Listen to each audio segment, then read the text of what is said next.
Buenos días, amigos de Facebook. Aquí estamos. He querido hablar sobre algo hoy.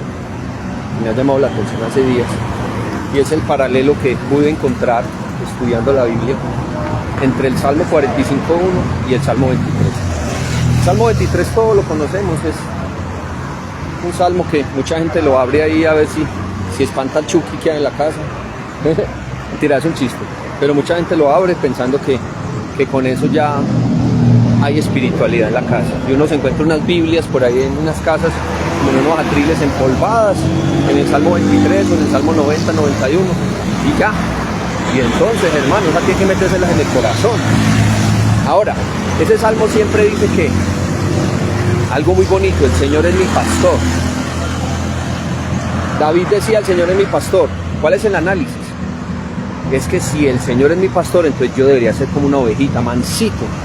Pero porque a veces me sublevo tan fácil, me molesto, estoy en una situación difícil y empiezo a maldecir. A Pedro le pasó. Cuando negó a Jesús, dijo las palabras que suenan copito. Esas palabras feas. Póngame cuidado. Si David decía: el Señor es mi pastor, es porque está diciendo que Él es como una oveja, su alma, ¿cierto? Su corazón. Entonces ahí es donde tú debes pensar que lo que Dios quiere es formar un carácter de mansedumbre, porque Jesús dijo: aprendan de mí que soy manso. ¿Ven? Entonces es lo primero de ese salmo, la mansedumbre, de creerse una oveja, de saberse una oveja en el alma, porque en el espíritu somos como leones, pero en el alma somos ovejitas mansas. Es más, hay una versión que es la de 1862, 65, que dice: el Señor es mi pastor, Él no me faltará. No dice que nada me falta, dice que Él no me falta. El que no nos debe faltar es Él.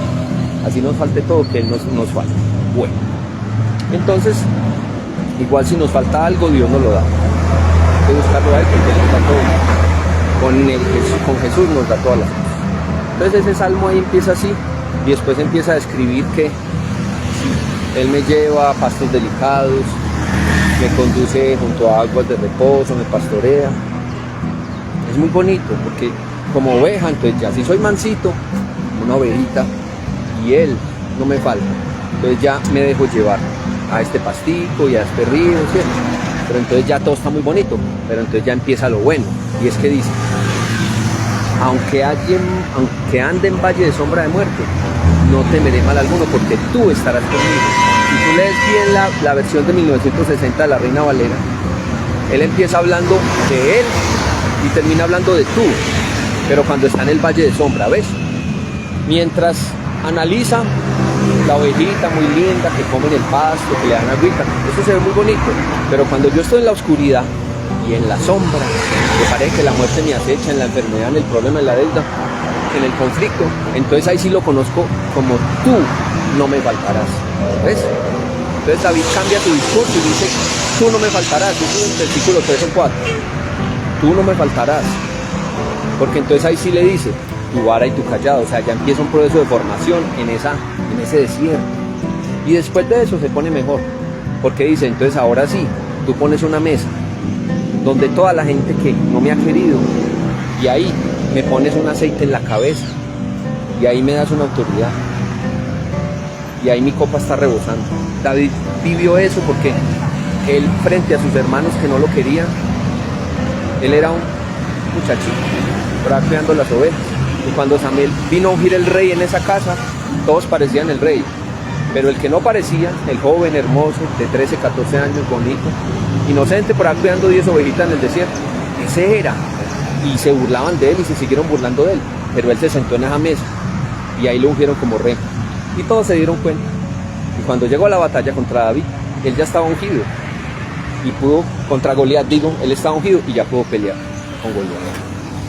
Había tenido un desierto, y en ese desierto, allá con las ovejitas, encontró al Dios personal: tú estarás conmigo.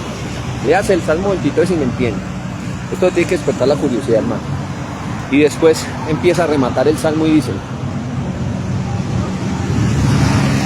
ciertamente el bien y la misericordia me seguirán todos los días de mi vida, pero después de pasar un proceso. Yo no puedo saltarme todos los versículos y decir que de una, la bendición me persigue. No, hermano, no es así. Cuando ya Él vive en mi corazón y Él es mi Dios personal, entonces las bendiciones me persiguen todos los días de mi vida, mientras yo lo tenga como mi Dios personal. Y remata con algo muy bonito, dice: y en la casa de Dios viviré por largos días. No está hablando del templo, está hablando de la casa del Señor, la que yo construyo en oración con Él. Yo puedo ir al templo y debo ir al templo a adorar con mis hermanos, pero yo tengo que construir una relación personal con Él, porque si no, Él va a ser un Él y no va a ser un tú. Jesús quiere ser un tú para ti y no un Él. Él. Lo que le pasó a Él, lo que le dijo a Él, es como tener un papá y no decir así, es que con mi hermano es así, con mi hermano es así, pero conmigo ¿cómo es? No puedo ir a la iglesia 1000 años si no conozco a Dios en mi casa, en mi corazón. Eso no sirve, hermano. Entonces ahí analizamos el Salmo 23, pero vamos a complementarlo con el Salmo 45:1, que dice: rebosa mi corazón palabra buena, dirijo al Rey mi canto, mi lengua es pluma de escribiente muy ligero. ¿Qué significa eso? Para conocer a Dios yo tengo que comer la palabra de Dios, llenar ese corazón. Cuando ese corazón nuevo y bueno que Dios me dio se siente lleno, entonces el alma dice: mi corazón está rebosando, he comido lo espiritual, me siento nuevo, conozco a Dios en persona, cara a cara. Ese es mi Dios, yo lo amo. Dirijo al Rey mi canto, al Rey.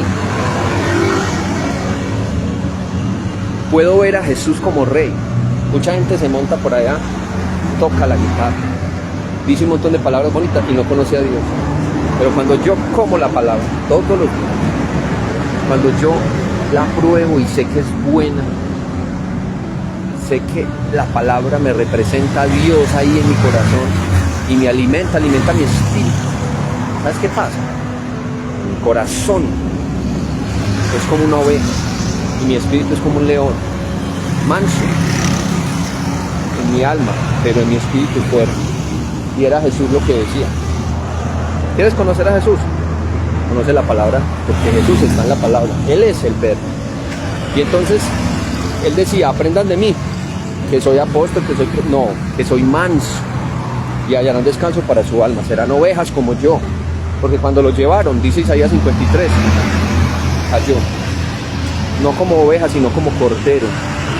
Fue llevado ante sus trasquiladores y enmudeció, se entregó, porque era la voluntad de Dios que se entregara.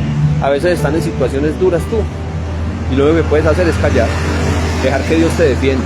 A veces no te tienes que defender, muchas veces, la mayoría de las veces. Y ese salmo dice: entonces yo dirijo al Rey mi canto. Cuando mi corazón se llena de Dios, lo único que puede producir esa llenura es que yo le cante a Jesús como Rey, que lo reconozca como el Rey de mi corazón y de mi vida, y no que vaya por aquí, vaya por allá, me vista así, diga hermano, Dios lo bendiga, bendecido hermano, pero no pueda vivir una vida de verdad.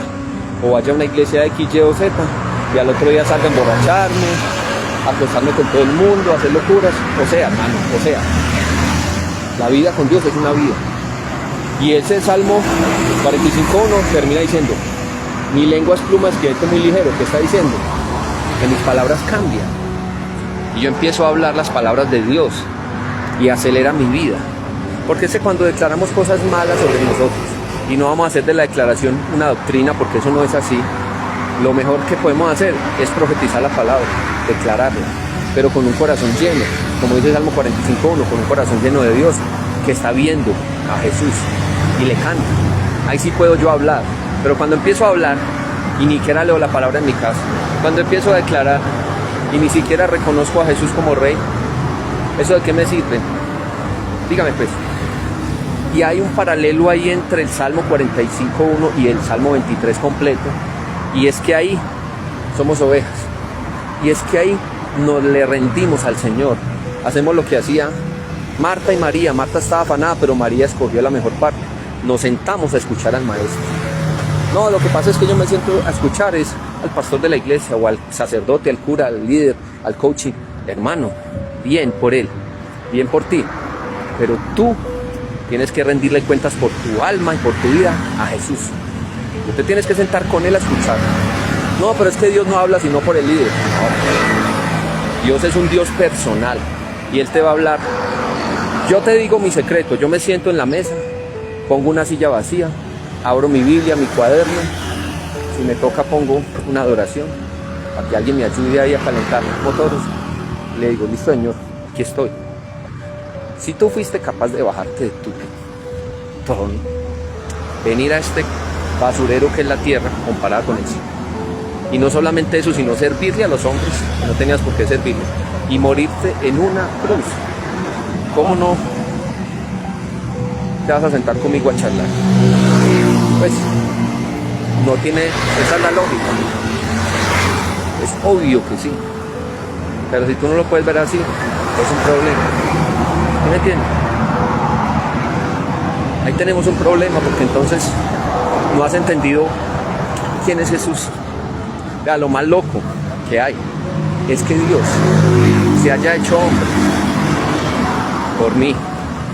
Es como si yo me convirtiera en una hormiga para salvar las hormigas y tuviera que incluso ir al baño. Eso para Dios debe ser como hombre, debió ser. Él ya sabía, pero es una cosa que lo hizo vulnerable hasta que lo mataran, porque es que, pues obviamente que él no puede morir, pero era vulnerable a que mataran su cuerpo, porque varias veces lo querían matar, pero no era el tiempo. Pero cuando llegó el tiempo, él mismo dijo, no, yo me entrego. Es tremendo eso. Entonces, hermanos, eso es lo que les quería decir, amigos. Esos dos paralelos son importantes. ¿Qué te recomiendo? Lee el Salmo 45.1, y si quieres leerlo todo, eso para adelante se pone mejor. Abre un universo tremendo. Y el Salmo 23, vuélvelo a leer. En la versión del 62 o del 65, 1862, 1865, habla de que Dios, Él no me faltará, no que dice que nada, sino que Él. Eso es todo lo que te quería decir, amigo. Dios te bendiga, espero que esto te haya servido de algo, a mí me sirvió mucho y nos vemos en la próxima.